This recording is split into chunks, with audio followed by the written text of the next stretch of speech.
Ladies and gentlemen, welcome back to the Run the Gauntlet Fantasy Football Podcast. Today we have a very special edition of our episode where I break down my Week 2 matchup with my Week 2 opponent, and we're going to talk some waiver wire. So, let's get right to it. Okay guys, so as always, I am Jimmy LeBeau, and today we have a very special guest. He's a friend of the show. He is my Week 2 opponent. What's going on, guys? I'm Brendan. Guys, welcome Brendan to the show. Give him a round of applause. Yay! Okay, so today we're going to do a little special bit of the episode, and we're going to kind of break down our Week 2 matchup. We play each other in a 12-man NFL.com PPR league. While there are a couple of bonuses, the only major difference between our league and a regular PPR league is that quarterback completions count for 1, and quarterback incompletions count for 0. So if you go 30 for 37 as a quarterback, you get 23 points. Makes simple sense. It's 1-1. Just keep that in mind while we talk about the quarterback situation because there's plenty to talk about there. I don't know about you, man, but I'm feeling okay about this matchup. Yeah, it could go either way. We're both going to be higher scoring. That's what it comes down to. It's just going to be who's higher scoring, I think. That's true. We're both going to be probably top 4 for the week, I think. Maybe top 5 if someone just has a good week. But, I'm a little nervous about it because, obviously, you can go either way. But Well, you had a really nice start with A.J. Green getting 29. Oh, yeah. While you would obviously like him to have more yards with those 3 touchdowns, he got 3 touchdowns. Yeah, that's funny. I was saying the same thing at work while I was watching the game. I was like, I'm looking at this. He has 5 receptions, 3 touchdowns. And then I'm looking at the yards. I'm like, how do you have 3 touchdowns on 5 receptions and only 69 yards? Yeah. Why can't you just give me the 100 yards? Man, that was a weird game. The Ravens oddly played good defense, but the Bengals are very good at using A.J. Green within the red zone and in striking distance, and it showed. This is where his value comes from. He's never really a big yardage guy. He's not Odell Beckham and Tyreek Hill in that regard, No, definitely not. I don't know. Personally, I feel I definitely have the possibility to match that wide receiver matchup with Odell Beckham. Obviously, anytime the Giants play the Cowboys, it's something to take notice of because, it's just one of the best rivalries in football. You know what the problem I see with that is, though? You're comparing your best wide receiver to in my opinion, my second best wide receiver. Who just says? I think Mike Evans is my top receiver there. Even against Philadelphia? Even against Philadelphia. Mike Evans scored however many points he scored. 38 points? I think it was 38, Going against Marshawn Lattimore. Can we not say that he can't do the same thing against the Eagles? Oh, it's certainly possible, especially with Ryan Fitzpatrick trying to take Jameis Winston's job. Usually that's when Ryan Fitzpatrick plays his best football. Exactly. So maybe the Eagles aren't exempt from that, but I don't know, man. I think Beckham in a revenge game, because the Cowboys played the Giants twice last year. The Cowboys won both games last year, and there was no Odell Beckham for both games last year. Odell Beckham has to remind the Dallas Cowgirls who runs this division. I'm really hoping for that. But you're right. It's not just one receiver that I have to match because you definitely have Mike Evans, Marvin Jones, and Robert Woods. So I'm definitely a little scared about that. I have Jarvis Landry against the Saints and Robbie Anderson against the Dolphins. I know Robbie Anderson might not have the same upside as one of those two guys, but I think his floor against a division rival in Sam Darnold's first home game is a lot higher. I also think Robbie Anderson this year is at least guaranteed targets at a touchdown. Maybe not a touchdown every game, but in that red zone, you can bet that Sam Darnold is trying to hit Robbie Anderson. Yeah, out of all absolutely. his receivers. What's he want to? But I think Robbie Anderson's obviously that number 1 receiver on the Jets. Yeah, no, his toe drag is something else, man. Yeah, it's crazy. That catch in that game, the touchdown reception, how he just pulled it out of the guy's hand, that was crazy. Because you don't usually see a guy with that speed be that strong. And that long, dude. He's like Kevin Durant out there. Obviously much shorter, but the same idea. How tall is he? Like 6'3"? Like 6'4"? Yeah, that's but he has a crazy 6'8" wingspan. He's a tight end size, with obviously he's a little skinnier, but he has that tight end size. He's really good. I like Robbie Anderson. As a Jets fan, I like him. As a going against him this week, I don't like him that much. I own a lot of Robbie Anderson. I have him in like 3 leagues. I'm very happy about that. Hoping I get him in my 4th too. Do you have him in another league too? I have him in our league. Yeah. In your cousin's league. Not the matchup that we currently have. We are in 2 leagues together. But another one. And I'm hoping I pick him up because waivers goes through Sunday morning in this one league. He's on waivers in the other league. There's no bench. Oh, So it's 3 receivers and no bench. Oh, I didn't realize. So I honestly, let's talk about this because I think it's pretty important. We'll get back to the matchup after. The waivers in that league works. It goes through every Sunday, and your player has to be out, and you can move them onto the reserve, and you can pick somebody off waivers. I'm like the 9th out of 11th on waivers because I had 3rd highest scoring as rotisserie. I can put Doug Baldwin on my injured reserve and pick up. I've narrowed it down to Kenny Stills, Nelson Aguilar, Robbie Anderson, and Quincy Nunwa. Robbie Anderson. I mean, yeah, but here's the thing with this league, dude. It values long touchdowns and yard bonuses. 100 yards, you start getting bonuses, and those are big deals. And anything over 40-yard touchdowns, that's a big bonus. Robbie Anderson got 14 points in that league off that one reception and touchdown. Wait, off that one? Yeah. That's crazy. That's actually when you got an hour league. He only had like 14 for the whole entire game, right? Same thing. Yeah. He only had the one touchdown, but he only had one catch last week. That's all he had. That's all I needed. What? I had Robbie Anderson. I didn't even know that. Down 4 coming into Monday Night Football against Justin, the other Run the Gauntlet Fantasy Football podcaster, and I beat him with these Robbie Anderson points. It was amazing. He's so tight about it because there was if they didn't score that touchdown, there was no guarantee Robbie Anderson would have had that game because no, definitely not. Yeah, because if Andre Roberts they were also targeting Quincy Nunwa a lot. They had Crowell. How much did he put up? He put up like 130 yards, right? God, Crowell had such a game. Yeah. I feel so bad, too. Like, guys, I have to be accountable for this. I told a lot of you to not play Crowell because I thought Powell was the starter. I ate for it in my league, too. Yeah. I benched Powell in our league. I still won because I had Tyreek Hill, Odell Beckham, and James Conner. But... you obviously want to put the most points for as possible. I like to take pride in being one of the higher point scoring teams in the league. Yeah, I don't even. Sometimes, even if I lose, like last week I lost, but I was second highest scoring by 1 point, and I was playing the highest scoring guy. He scored 192, I scored 191. That's always a good sign for your team, man. But I was so upset because I'm not guaranteed to win this matchup either, and if I just start off 0-2 with being like, I could potentially be the highest scoring this week and be 0-2. Yeah. You know what I mean? And that's going to be. You know what? With your division, because you're in a pretty tough division, those 2 games mean a lot. Yeah. I mean, I think out of that, once we got out of the division games, I think we're going to kind of, all of us just kind of sweep house, because the rest of the divisions, like outside of, let me pull it up, the Justin for Calvin, who put up 172 last week, I think he's actually pretty good. Wait, you're not in the same division as me and Justin? No, I am. That's what I'm saying. Who's the fourth, Once we Calvin? Get out of the division and start going to those other teams. Okay. You know what I mean? Yeah. I think we'll kind of like... separate a little bit. Yeah, we'll kind of start winning a little bit more games. Yeah, but I mean, for the most part, our league is pretty competitive. I think everyone's really active. Everyone's a fan of the podcast, so you guys know. And you like that? There's a little shameless plug there. No, I mean it'll definitely be good. Like the season's going to be pretty challenging. Like we're gonna have to manage the teams properly, but I think someone's going to miss the playoffs in our division who really doesn't deserve it. But just kind of like it is what it is. The short end of the stick on that. You see, that's the difference between playing head to head and playing rotisserie. Yeah. Like, rotisserie values every week matters. But, like, week to week, every week matters, but you can win with 140 because you played the guy who got 120. Yeah. So, going back to our matchup here, what do you think of the running backs? Well, I think your backs are, like, I don't know. I think I have the better back, and then you, like, your 2 backs are just, I don't know how to explain it. Like, I like David Johnson over both your backs. But I think both of your backs are better than Carlos Hyde. You know what I mean?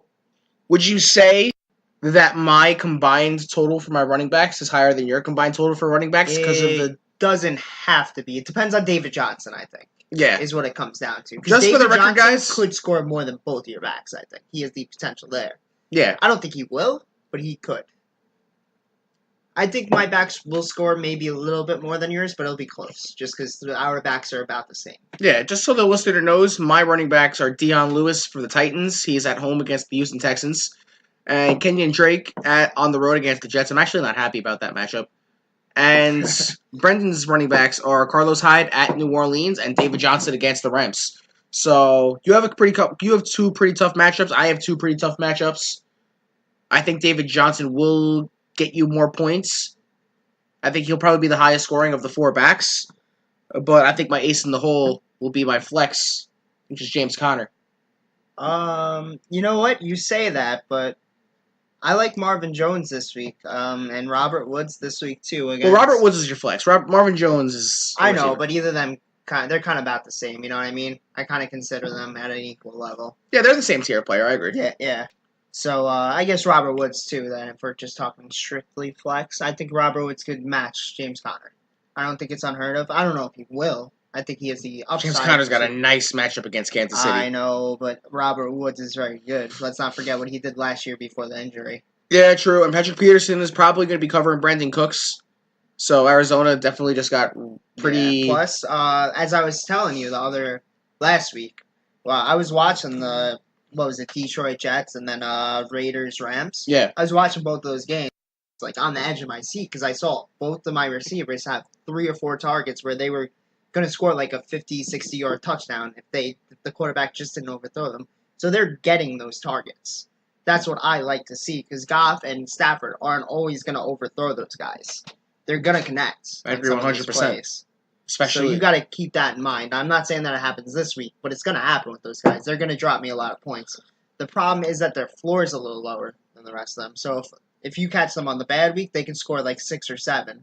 Yeah. But if you catch them on for me, the right week, for you, the wrong week, they can score me 30, 40, I think. True. They have that upside. So, now that we've kind of covered our starting lineups, I mean, just for the record, folks, we didn't really get too much into it. My quarterback is Aaron Rodgers. He's currently questionable. I'm not exactly sure who I want to pick up off waivers. We'll kind of get into that when we start talking about the waiver section of the show. And his quarterback is Phillip Rivers against the Bills. In my personal opinion on Phillip Rivers, you like Phillip Rivers more No. than Aaron Rodgers this week? Is that what you just no, said? it's not that I like. I will agree with you if you say you like Aaron Rodgers more this week. No, you see, I like Aaron Rodgers more this week too. Aaron Rodgers is questionable, and he has to play the Vikings at home. Oh, I didn't even realize actually. Yeah, Aaron Rodgers, he's still pretty messed up after that hit that he took. The painkillers were only for one half. Like, I'm sure if you guys want to laugh, watch that post-game interview. I'm telling you right now, that was funny. That guy was high. Yeah. Yeah, guys, do yourself a favor. We don't own the property rights to that, so we have not put that up on the Facebook, on either the Game Changer Sports Network or the Run the Gauntlet social media. But it's a really funny. Just go to YouTube and Google and YouTube Aaron Rodgers post game interview Monday night. Money, like that guy from that fish from SpongeBob. It's like my leg. No, he said my leg. Oh my god! Wow. My god! I can't believe that was the funniest thing. I sent you that. I think right. That was so funny. Yeah, but that was great. You want to go back to the quarterback matchups? Yes. With Aaron Rodgers. Phillip Rivers at Buffalo is a really bad game flow for Phillip Rivers. Phillip Rivers will have a really good first half, and I'm going to watch him drop 40 points really fast.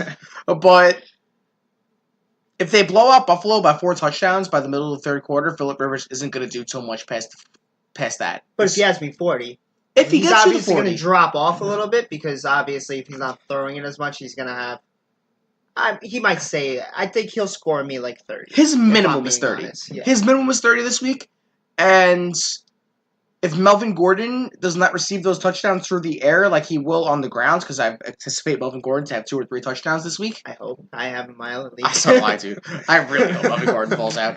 But although I don't even need him to go off this week, I think I have a pretty easy matchup this week in that league. That's pretty good. When you don't need Melvin Gordon to go off, that's pretty good. What's up? When you don't need Melvin Gordon to go off, that's pretty good. Oh, yeah. Yeah, so I think game flow will hurt Rivers, and if Rodgers is healthy, I will go with Rodgers.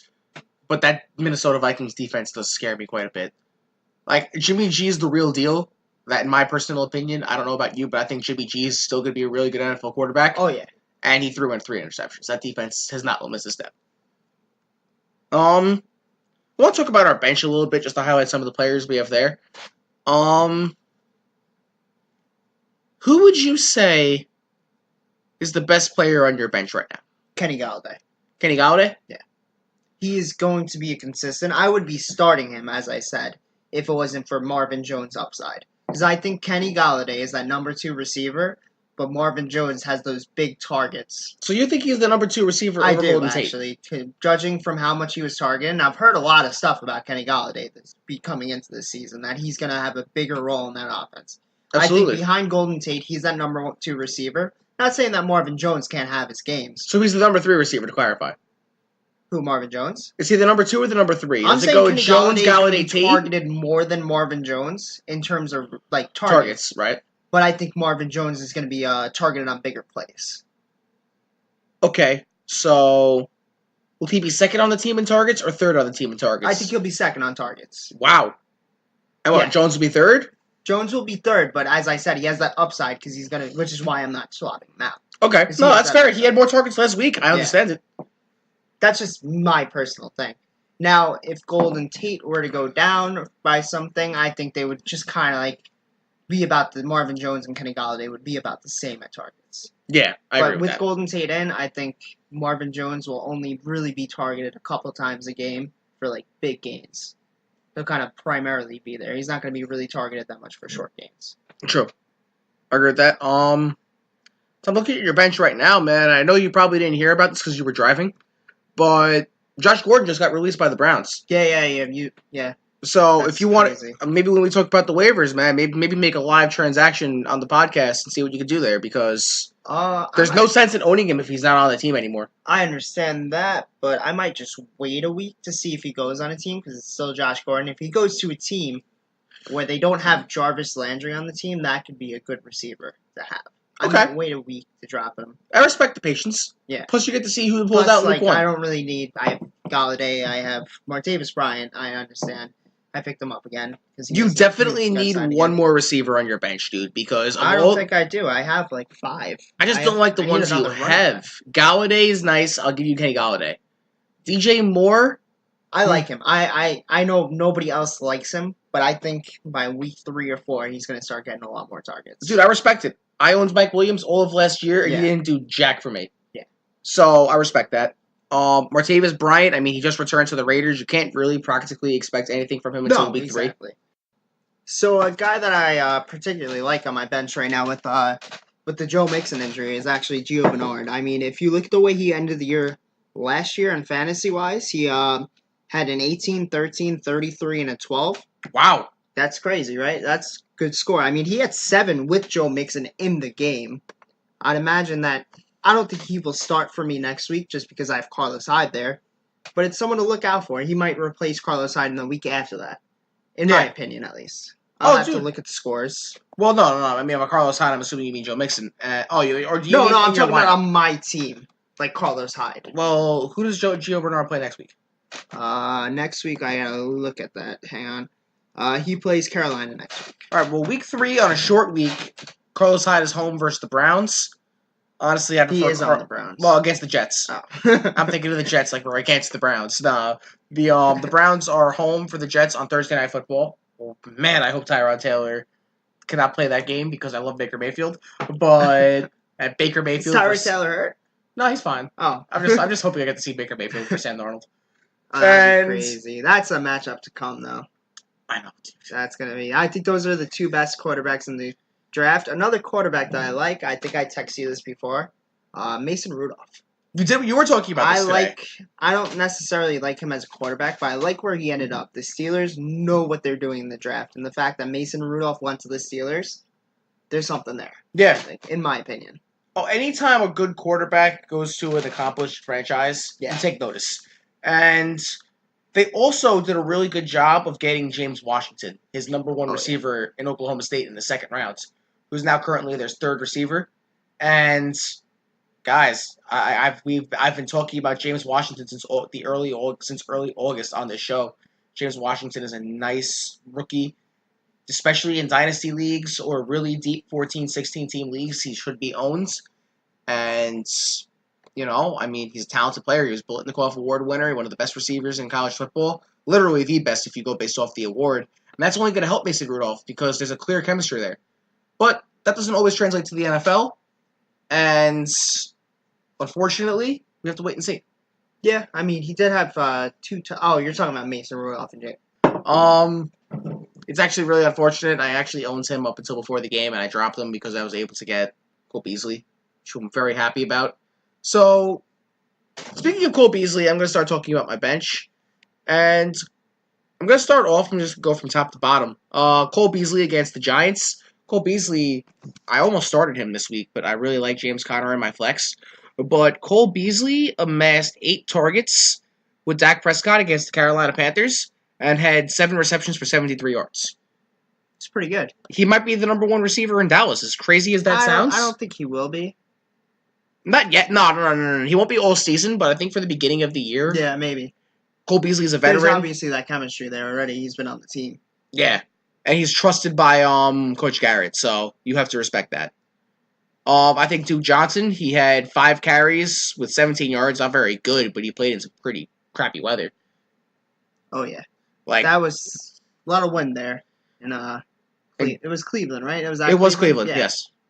Yeah, you can't take anything from a game like this. The only thing you could take from it is the Browns are not the same Browns, but Duke Johnson was 12th in PPR last year, and he had 6 targets. He didn't catch any of them, but... in fact, if he goes down, I see him on your bench. If Carlos Hyde goes down, I might send you a little trade for Duke Johnson. Oh, what were you thinking for Duke Johnson? I mean, let's discuss it when the time comes, all right? Oh, man, Kenny Galladay's not bad. I would be open. We will readdress these conversations. Yeah. Sterling Shepard against the Cowboys. I'm a big fan of that. I think Sterling Shepard's the bona fide number 2 against the Giants. Sterling Shepard in PPR last week. He's number 3 in targets, though, I think, because you have Evan Ingram there, too. Yeah. Everyone always forgets about tight ends. He's the number 2 receiver, but that doesn't mean he's the number 2 in targets. He might not even be the 3rd in targets when you include Saquon Barkley. But Good point. Sterling Shepard did have 5 receptions and 48 yards against the Jaguars defense, so he's definitely worth owning because he's the other guy going downfield. He is worth owning. I'm just saying he's a good bench player. I don't think he's a starter. He can play flex for me. I'm confident that one day he might be a flex. Yeah, maybe. Speaking of another guy who might be a flex, Geronimo Allison, another guy who's a guaranteed 3rd receiver on a pretty dominant offense. Not to say the Giants are dominant in comparison to the Green Bay Packers, but they're pretty good. I like the Giants. If they fix that O-line next year, I think they have the chance to be a dominant offense. I agree. And going back to Geronimo Allison, he had 5 catches, 69 yards, and a pretty impressive touchdown on Sunday Night Football. But listen, this is how Devontae Adams happened. This is how Randall Cobb happened. Oh, yeah. They were never supposed to be that guy, but they always were that guy because Aaron Rodgers found a really talented player. And maybe Geronimo Allison is that dude. We don't know yet. So you know what? I'm happy to have him on my bench. He's not playing against Xavier Rhodes. So he's not playing this week at home versus the Vikings. Mike Williams. It is being reported by Eric D. Williams of ESPN.com that Travis Benjamin might not be able to play in Week 2. And Mike Williams, guys, was the 7th pick in the draft who had 5 receptions and 81 yards last week on 6 targets. The talent is undoubtedly there. Maybe the opportunity is the only thing that hasn't been there for Mike Williams. And the second the opportunity is there, I think he's a bona fide stud. The Chargers? They are playing the Buffalo Bills. Ooh. Yeah, no, this might be the week Mike Williams breaks out. I have Phillip Rivers there. Oh, God. That's... Oh, you see, because I have this thing, when you verse a guy's quarterback, you want to play his number 1 receiver. Yeah. But I don't have Keenan Allen. Oh, yeah. You wish you did. I do. Because Keenan Allen is a very good player. There's nothing wrong with Keenan Allen.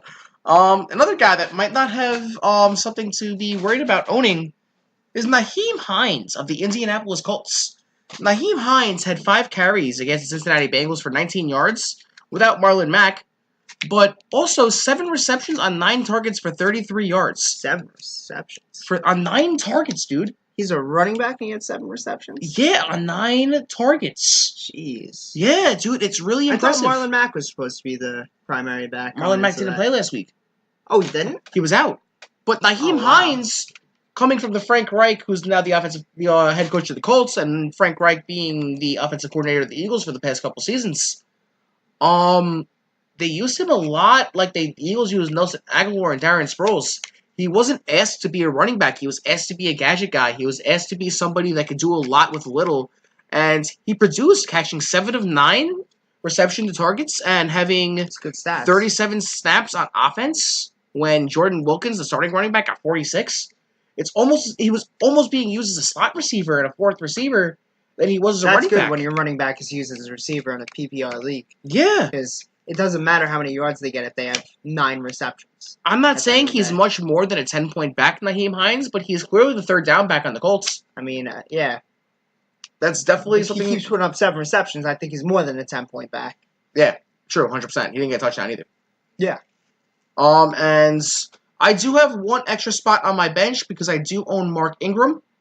Mark Ingram is obviously suspended for the next 3 weeks, and I'm just taking advantage of the roster spot. Oh, I don't like Mark Ingram this year as much. If Alvin Kamara did what he did last week, I mean, I don't even. He's going to do I it didn't again even this week. look Alvin at it. I Kamara. think he had some insane amount of yards. Oh, he did. Like, let me did. just pull it up because I was playing the person who had him last week. In DFS, Kamara got 38 FanDuel points. I know, but I actually want to look at his actual stats. You know what I mean? He had he had 29 rush yards, 112 reception yards, 2 rushing touchdowns. Wow, actually, dude, while you look that up, I'm going to release some breaking news here.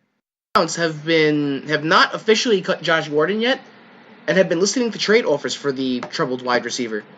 Here's the thing, it's kind of vague what's being released right now, but he was injured at a public a shoot or something, like a photo shoot. Injured at a photo shoot? Yeah, he got hurt doing something stupid, and the Browns are trying to trade him.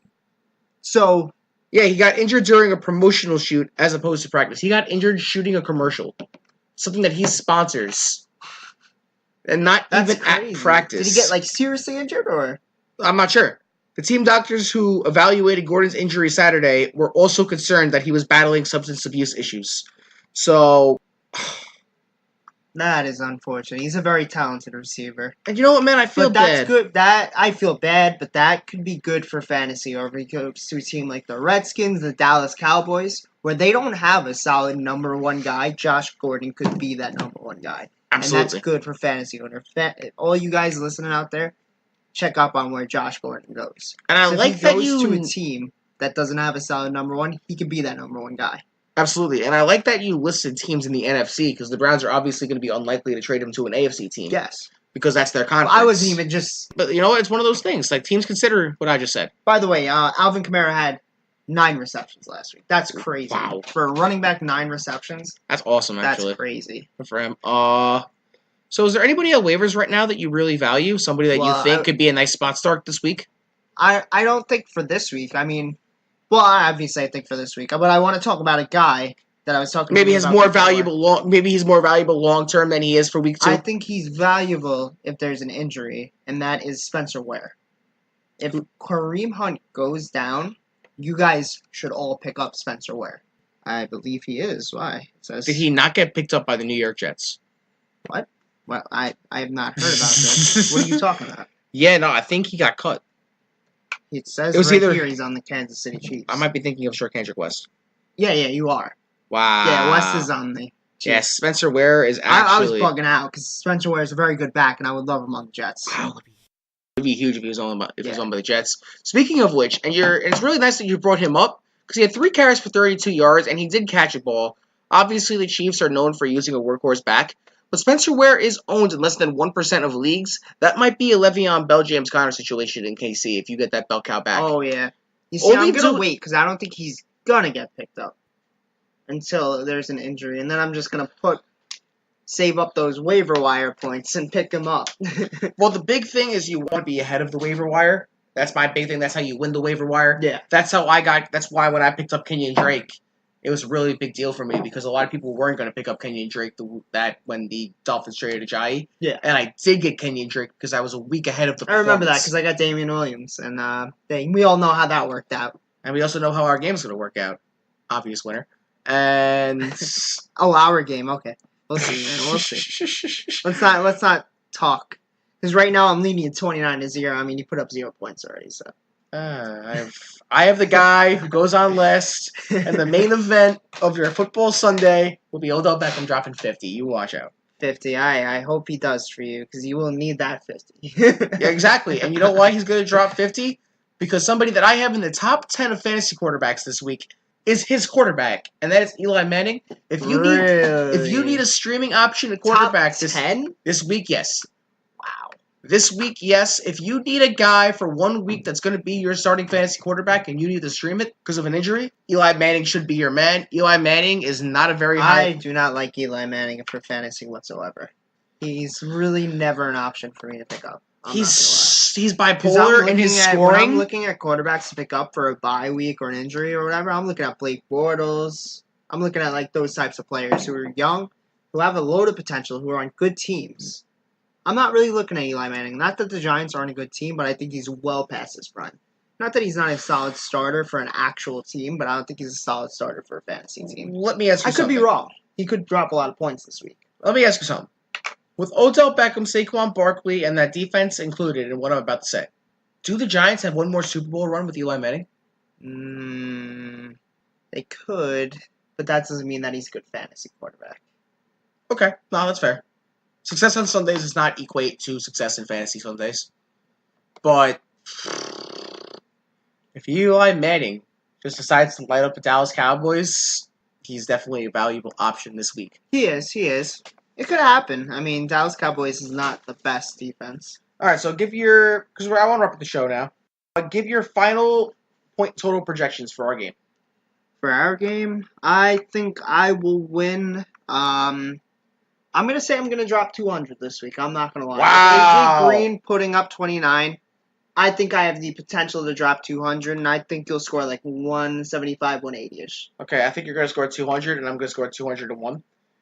You see, if that happens again, I'm done. I'm just asking for my money back.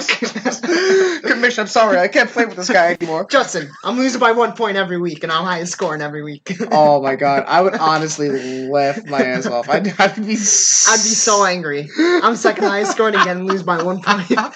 Oh, man. That would be cool. That would be funny. I hope that happens now. I just hope I win. At least you think I'm going to drop 200. I'm not just pulling that out. Nah, you definitely have the potential for it this week. I think 180 to 168 for myself will be the final score. You think I'm going to score 168? I do, yes. Wow. Still a very respectable score. I just don't like a couple of your matchup and your floors. I'm just saying my number 3 guy is dropping 28.